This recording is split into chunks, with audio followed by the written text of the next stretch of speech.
दोस्तों, मैं हूं पवन गुप्ता और आज आपके बीच फिर लाइव आ चुका हूं। आज हमारे शो में मौजूद हैं सुशील कुमार द्विवेदी जी, जो कि माधवराव सिंधिया व्यास इंटर कॉलेज कालपी में प्रवक्ता हैं और ये राजनीति में भी काफी ज्यादा दिलचस्पी रखते हैं। जैसा कि आपको बता दें कि इन्हें पैतृक विरासत के रूप में राजनीति भी प्राप्त है। आज हम इनसे कई सारे अहम मुद्दों पर चर्चा करेंगे, शिक्षा को लेकर के, साथ ही राजनीति को लेकर के, और विधायक जी के बारे में भी इनसे चर्चा करेंगे कि कैसा विधायक होना चाहिए। कई सारे ऐसे अहम मुद्दों पर आज हम इनसे चर्चा करने जा रहे हैं जी। धन्यवाद पवन जी। आज आपने हमको इंटरव्यू के लिए बुलाया, इसके लिए आपको, आपकी सारी टीम को धन्यवाद कि आपने मुझे इस लायक समझा। मैं आपके सारे प्रश्नों का उत्तर बहुत अच्छे ढंग से दूंगा, आप जो भी प्रश्न पूछना चाहें। जैसा कि हमारा आपसे सवाल है कि वर्तमान समय में जो शिक्षा का स्तर है लगातार गिरता जा रहा है, इसके बारे में आप एक प्रवक्ता होने के नाते क्या कहेंगे? कैसे शिक्षा के क्षेत्र में सुधार हो? देखिए, इसमें कोई शक नहीं है कि हमारी सरकार शिक्षा के लिए और उसके अच्छे उन्नयन के लिए प्रतिबद्ध है। लेकिन इसके साथ जो इस संबंध में सोच विचार करते हैं वो ठीक है, लेकिन मैं सबसे प्रमुख बात ये कहना चाहूँगा, जो इस समय हाई स्कूल इंटर की शिक्षा प्रणाली है उसमें सुधार की आवश्यकता है। क्योंकि जो आजकल जैसे हिंदी प्रमुख सब्जेक्ट है और अंग्रेजी है, उसमें कॉम्पिटिटिव थोड़ा सा अधिक होना चाहिए, प्रतिभा कंपटीशन से संबंधित उसमें पाठ्यक्रम होना चाहिए। जो ये लिटरेरी पाठ्यक्रम है इसको हटा करके पाठ्यक्रम को से व्याकरण से ज़्यादा सुसज्जित होना चाहिए। ये मैं चाहता हूँ ताकि सारे छात्रों को आगे प्रतियोगी परीक्षाओं में उसका लाभ मिल सके, अलग से वो समय देकर उसकी तैयारी ना करें। ये मैं सरकार से चाहता हूँ कि इस पर विशेष ध्यान दें, तभी अपने छात्र का और अपने समाज का और देश का हित इसी में निहित है। जैसा कि हमारा आपसे सवाल है कि शिक्षक भर्ती को लेकर आप क्या कहेंगे? जो लगातार डीएलएड बीएलएड 22 लाख है और 97,000 शिक्षक भर्ती को लेकर धरना दे रहे हैं और उनको 97,000 शिक्षक भर्ती का विज्ञापन दूर दूर तक नजर नहीं आ रहा है। इसके बारे में आप क्या कहेंगे? थोड़ा विस्तार। देखिए, ये बात सही है कि काफ़ी छात्र डीएलएड बीएलएड वाले ट्रेनिंग लेकर के बैठे हुए हैं और उनकी भर्तियां हमारी उत्तर प्रदेश सरकार नहीं निकाल पा रही है। लेकिन थोड़ा सा छात्रों से भी मैं अनुरोध करना चाहूँगा कि उनको थोड़ा सा ये सोचना चाहिए कि जब इतने डिग्री धारक एक साथ हो जाएंगे तो ये संभव नहीं है कि सभी को एक साथ जो है कहीं न कहीं समायोजित किया जाए। हाँ, भर्तियां सरकार समय समय पर निकाल रही है, समायोजन भी कर रही है और बहुत अच्छे ढंग से अपना क्रियान्वयन कर रही है, लेकिन ये संभव नहीं है कि सारे छात्रों को समायोजित किया जाए। दूसरा, हम सरकार से ये चाहेंगे कुछ ऐसा कार्यक्रम रखें कि या तो इतने छात्र डिग्री धारक ना हो सकें, या तो कम से कम छात्र डिग्री धारक हों ताकि वो बेरोजगारी, अपने आप को बेरोजगार ना महसूस कर सकें और बेरोजगारी भी नहीं फैलेगी। तो सरकार को चाहिए कि इस पर एक नया कार्यक्रम बना करके कि एक सीमित संख्या में प्रति वर्ष डीएलएड बीएलएड के छात्र ही वह उसमें उपस्थित हों और उसको परीक्षा पास कर सकें, ताकि ये हुजूम ना इकट्ठा हो कि 20 लाख 22 लाख छात्र इस समय बेरोजगार है, अब वो परेशान है, इधर उधर फिर रहा है। दूसरी चीज, हमारे कई अन्य क्षेत्रों में भी कई प्रतियोगी परीक्षाएं होती हैं, तो मैं छात्रों से ये कहना चाहता हूँ, अपील करता हूँ कि डीएलएड बीएलएड के अलावा भी आप चूंकि सक्षम हैं, आपने अच्छी शिक्षा ली है, तो आप अन्य विभाग को भी चुन सकते हैं। कोई जरूरी नहीं कि एक दूसरे को देख करके हम डीएलएड बीएलएड भी करें। हमको अपनी जो क्षमता है उसके अनुसार अन्य विभागों को भी चुनने का हक है और चुनना भी चाहिए। तो ये ज़्यादा अच्छा है, इसमें दोनों लोगों का हित समाहित है, छात्र का भी और सरकार का भी और समाज का भी। क्या लगता है आपको कि ये जो सरकार है, वर्तमान सरकार है, भर्ती देने के मामले में विफल रही है? नहीं, ऐसा तो नहीं है कुछ। भर्ती सरकार समय समय पर निकालती है और करती भी है। इसमें क्या है कि पवन जी, इसमें हमारे कुछ प्रशासन की भी ढिलाई रहती है। और ये तो कहने की बात है कि ईमानदार होना, कहना तो बड़ा ही सरल है, लेकिन ईमानदार होना बड़ा कठिन है। तो इसमें सरकार की कोई खामी नहीं है, लेकिन जो हमारा प्रशासन है, जो ये व्यवस्था कराता है, व्यवस्थापक हैं, इनकी खामी है। ये अनैतिक रूप से ये कार्यक्रम अपना व्यक्तिगत रूप से चलाना चाहते हैं, और सरकार उसमें जो है बदनामी सरकार की होती है। तो हमारा ये कहना है सरकार से कि सबसे पहले हमको इस तरह के जो प्रशासक हैं उन पर विशेष नज़र रखनी पड़ेगी, ताकि हम स्वस्थ समाज और स्वस्थ परीक्षा का अपना निरूपण और संपादित कर सकें। आप एक प्रवक्ता भी हैं। आप शिक्षा को लेकर छात्रों को क्या संदेश देंगे, जिससे शिक्षा के क्षेत्र में छात्र छात्राएं जो हैं लगातार बेरोजगार होते जा रहे हैं? किस प्रकार तैयारी उनको करनी चाहिए उन्हें, ताकि प्रतियोगी परीक्षाओं में वो सफल हो सके? हाँ, ये बहुत अच्छा प्रश्न आपने पूछा है। देखिए, छात्र छात्राओं को सर्वप्रथम तो ये चाहिए कि हम क्या कर सकते हैं। एक तो मैंने कई बार क्लास में पूछा भी छात्र छात्राओं से कि आप लोग हाई स्कूल इंटर करने के बाद क्या करेंगे, किस विभाग को आप किस विभाग में आप जाएंगे, आपने क्या सोचा है, क्या तैयारी की है।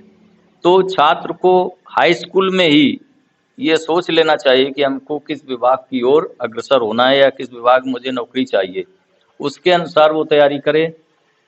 तो अभी मैंने अधिकांशतया देखा कि छात्रों से पूछा गया, लेकिन वो क्लास में बता नहीं पाए कि हमको क्या करना है। तो एक तो ये थोड़ा सा इस कमी को दूर करना चाहिए छात्रों को, कि उनको ये पहले ही अपना मिशन तैयार रखना चाहिए हाई स्कूल से ही, कि हमको क्या करना है, किस विभाग में जाना है, किस प्रकार की नौकरी करनी है, तो उसी प्रकार की तैयारी करें।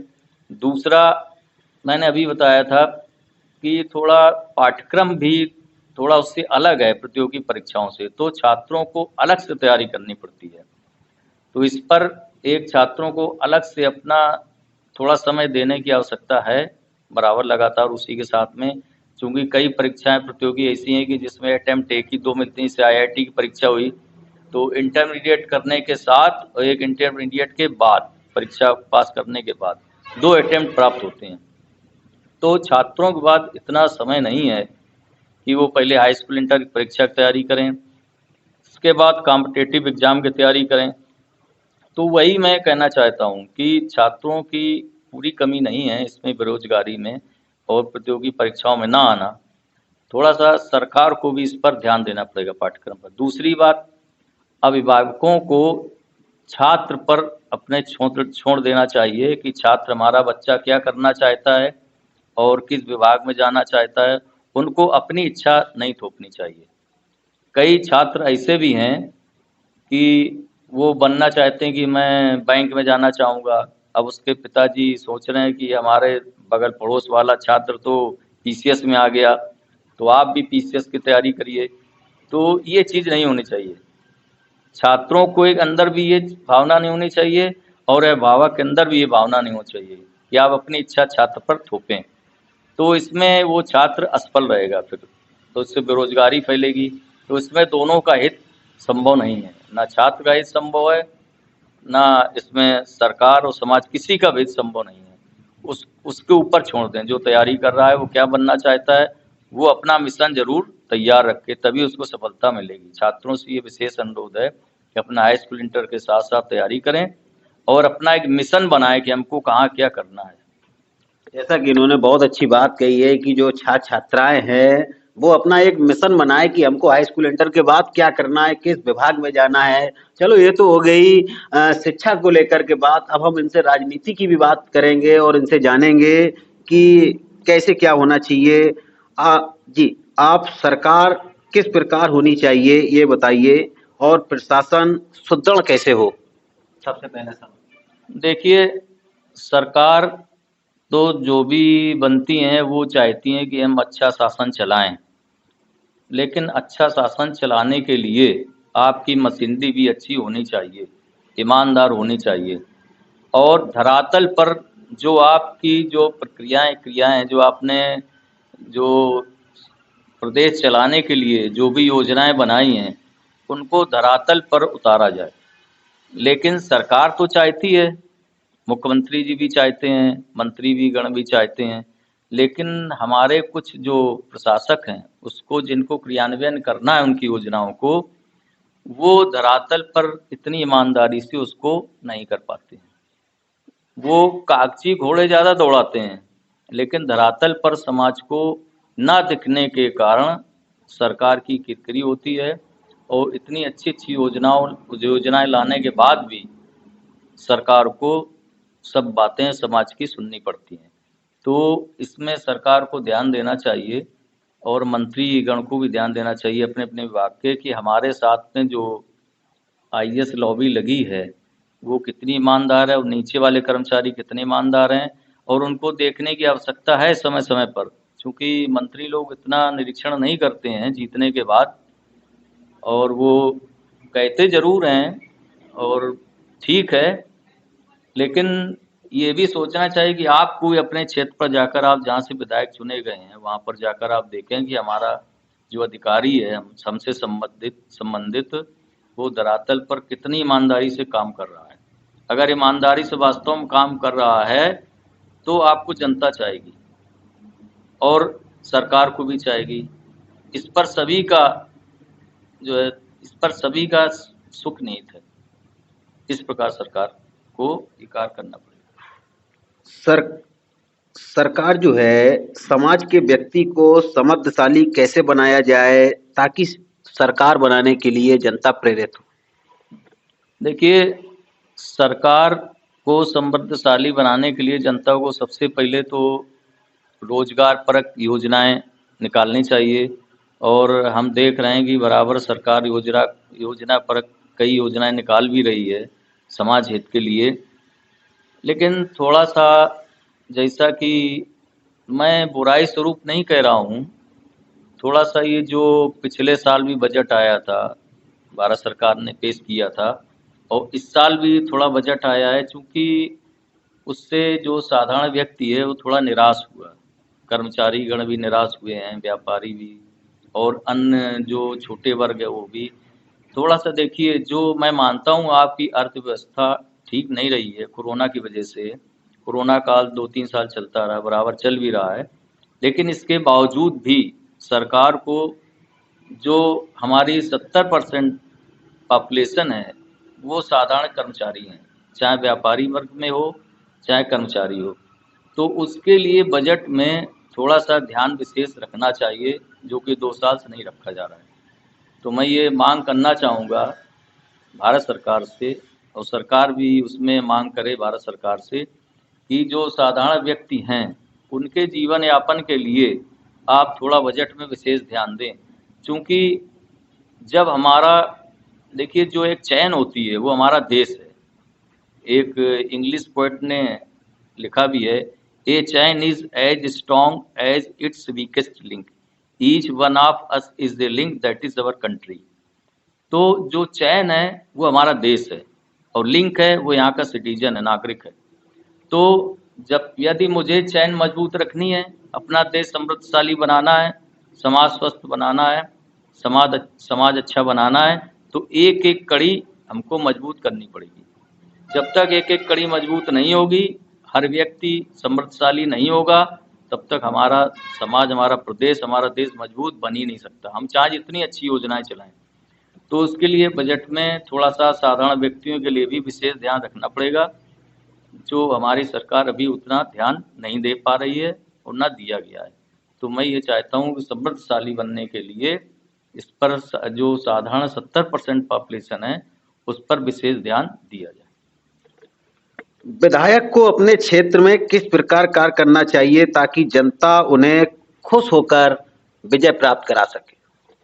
देखिए, ये बहुत अच्छा प्रश्न आपने किया है कि सारे विधायक जो भी जीतने के बाद, जनता का ये एक विशेष प्रश्न रहता है कि जीतने के बाद वो विधायक उस क्षेत्र में ध्यान नहीं देता है।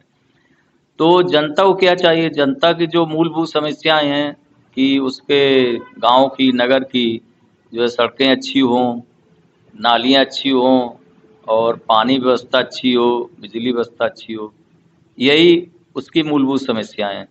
और इन्हीं समस्याओं को लेकर के जनता विधायक पर उंगली उठाती है और उसको अच्छा भला कहती है। तो बहुतया देखा गया, अधिकांशतया कि विधायक जीतने के बाद ध्यान नहीं देते हैं, तो ऐसा नहीं होना चाहिए। देखिए, विधायक को समय समय पर वो भी पल याद रखना चाहिए कि जब मैं विधायक नहीं था तब मुझे इसी जनता ने चुना है। तो आप जनता से हैं, आप जनता के प्रतिनिधि हैं। आप जनता के प्रतिनिधि होने के नाते समय समय पर, भले महीने में एक बार आप आएँ किसी चौराहे पर या किसी प्रतिष्ठान पर, और वहाँ के कुछ आम नागरिकों को भी बुलाएं। ये नहीं कि आप केवल धनाढ़ लोगों को बुलाएं, आम नागरिकों को बुला करके उनकी समस्याओं को आप पूछें, साधारण रूप से पूछें।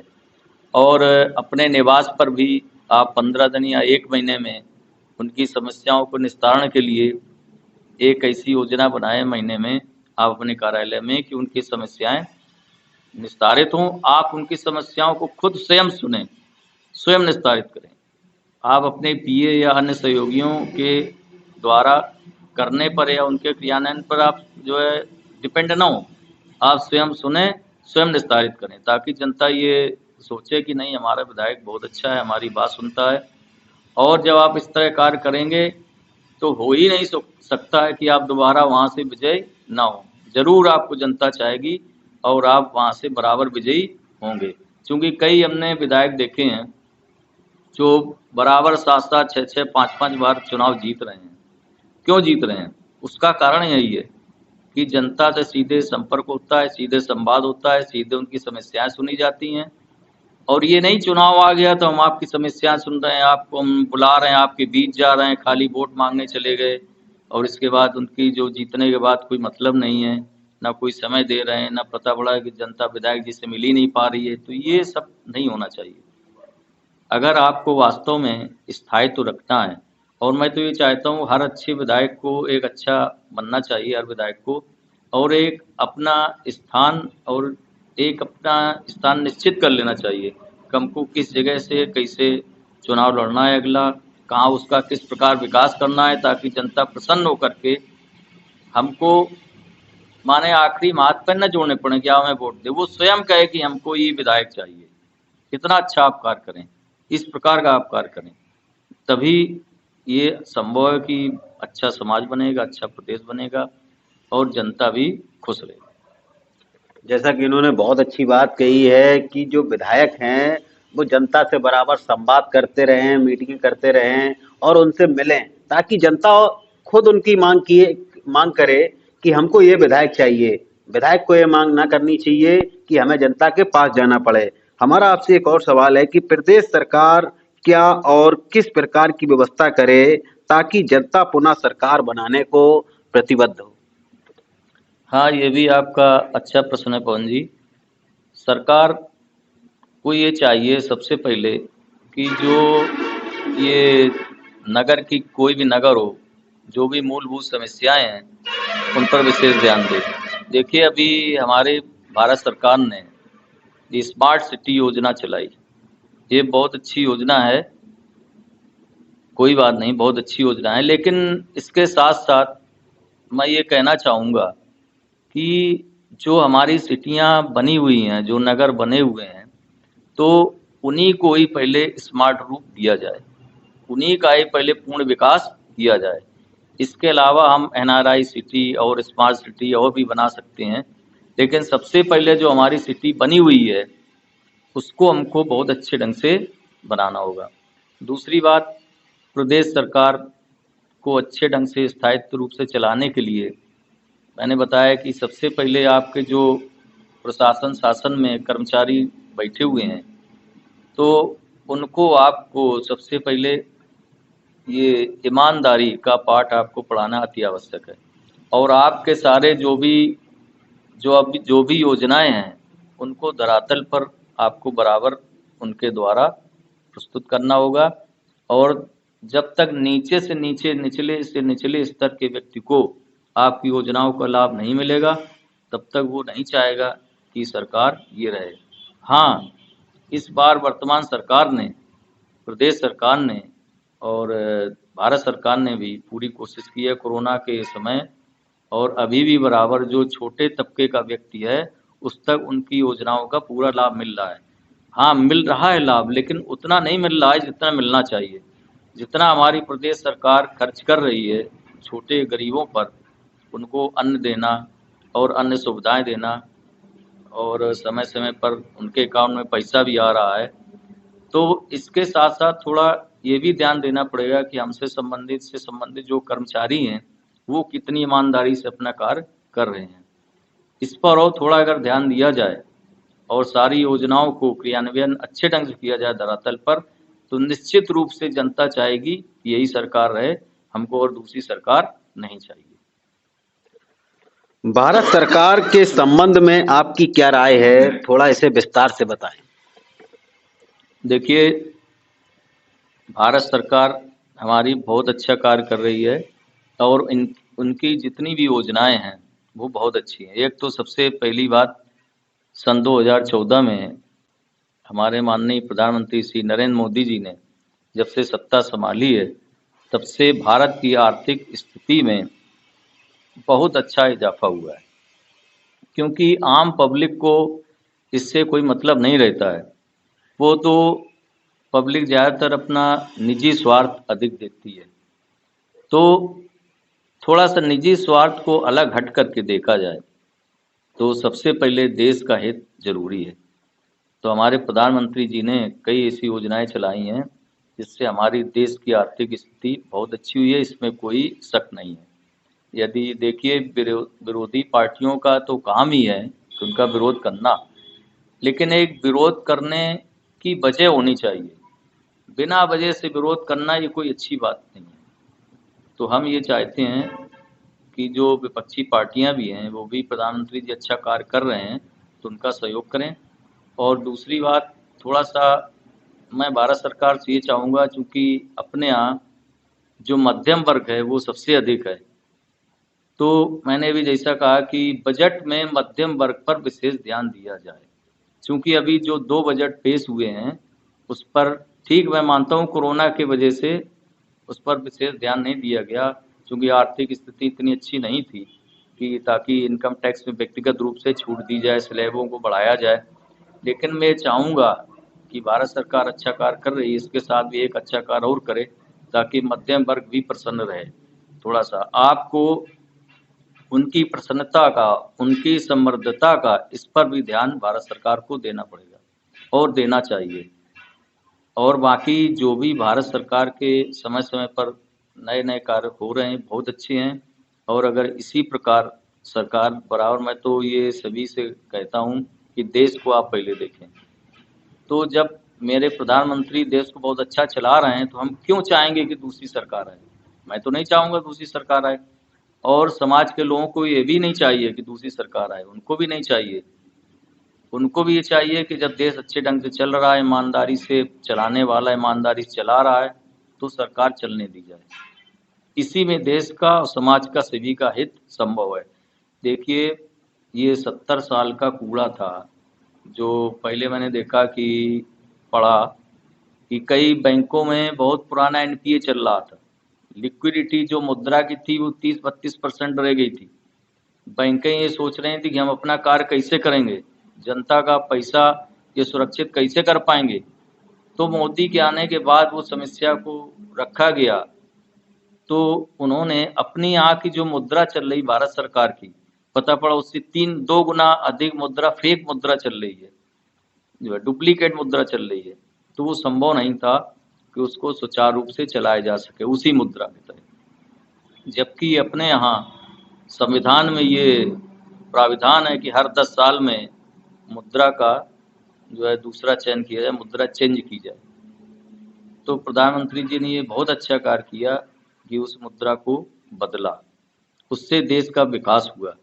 क्या विकास हुआ? एक तो आपका ये जो टेररिज्म था, जो आतंकवाद था, ये कम हुआ, क्योंकि वो फेक मुद्रा, डुप्लीकेट मुद्रा बराबर बनाई जा रही थी, उसका दुरुपयोग हो रहा था अपने देश में।